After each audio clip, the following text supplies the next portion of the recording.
Yo l'équipe, j'espère que vous allez bien, parce qu'aujourd'hui, on va parler d'un truc qui franchement m'a retourné le cerveau.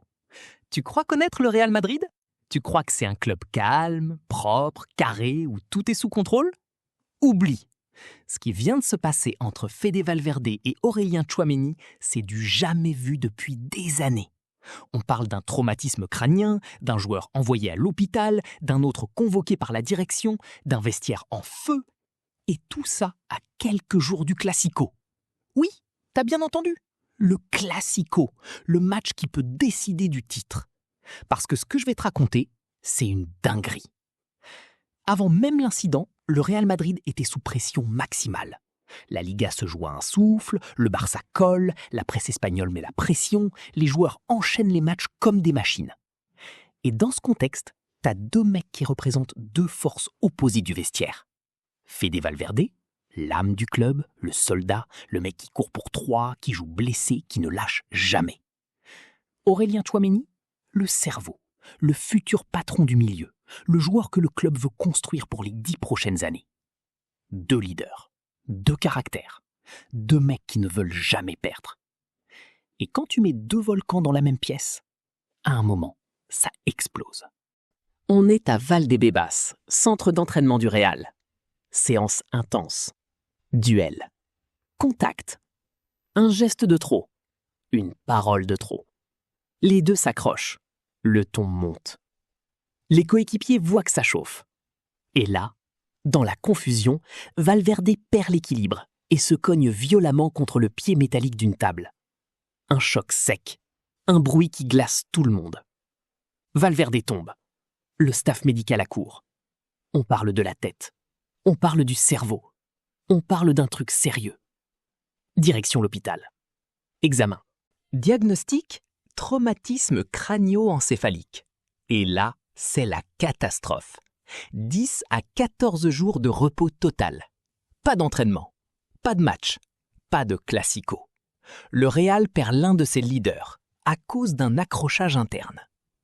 Quelques heures plus tard, le Real Madrid publie un communiqué.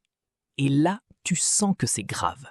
Le club annonce blessure sérieuse, repos obligatoire, protocole strict et surtout ouverture de 2 dossiers disciplinaires. Un pour Valverde, un pour Tchouaméni. Et attention, au Real, un dossier disciplinaire, ce n'est pas un avertissement. C'est potentiellement amende, suspension, jusqu'à 1 mois sans salaire et sans jouer. Le club veut montrer qu'il contrôle la situation. Mais en réalité, le vestiaire est en train de bouillir. Quelques heures après l'incident, Valverde poste un message. Une phrase mystérieuse. Une phrase qui fait exploser Twitter, Instagram, la presse, tout. Il y a quelqu'un derrière qui court très vite avec le compte. Traduction, quelqu'un dans le vestiaire balance tout aux médias.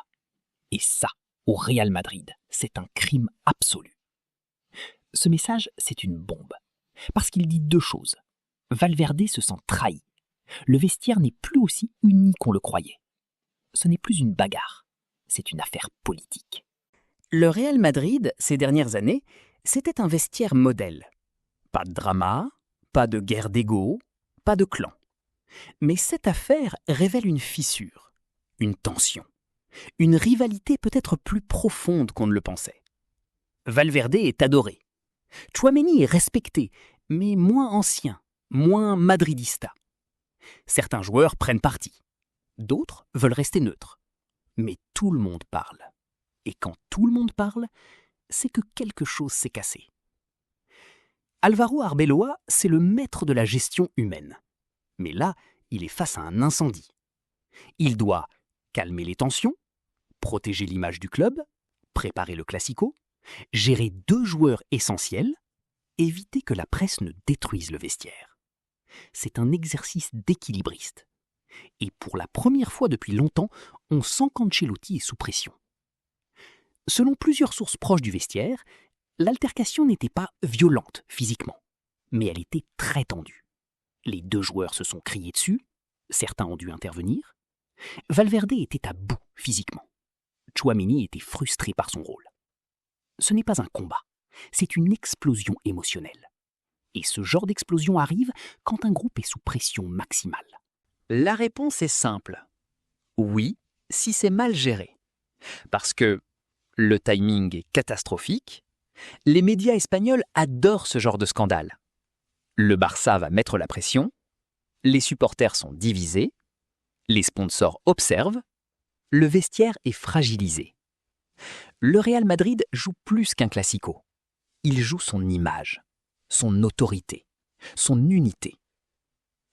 Sanction forte, Tchouaméni suspendu.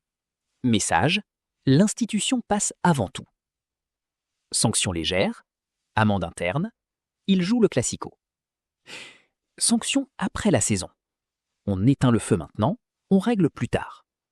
Chaque option a un prix, et le club le sait. Cette histoire n'est pas un simple fait divers, c'est un révélateur. Elle montre que le vestiaire n'est plus aussi hermétique, la pression sportive est énorme, les tensions internes existent, l'ère post-Modric-Kroos est instable. Le Real Madrid est en transition, et les transitions sont toujours dangereuses. L'affaire Valverde-Tchouaméni n'est pas juste une bagarre. C'est un test. Un test pour le club, pour Arbeloa, pour les joueurs. Le Real doit montrer qu'il reste un club fort, uni, discipliné. Mais il doit aussi protéger ses joueurs, éviter la guerre interne et garder le cap sportif. Le Classico arrive, le Barça peut être champion, et le Real doit réagir. Maintenant, c'est à toi. Pour toi, qui a tort ? Et comment le Real doit gérer cette crise ?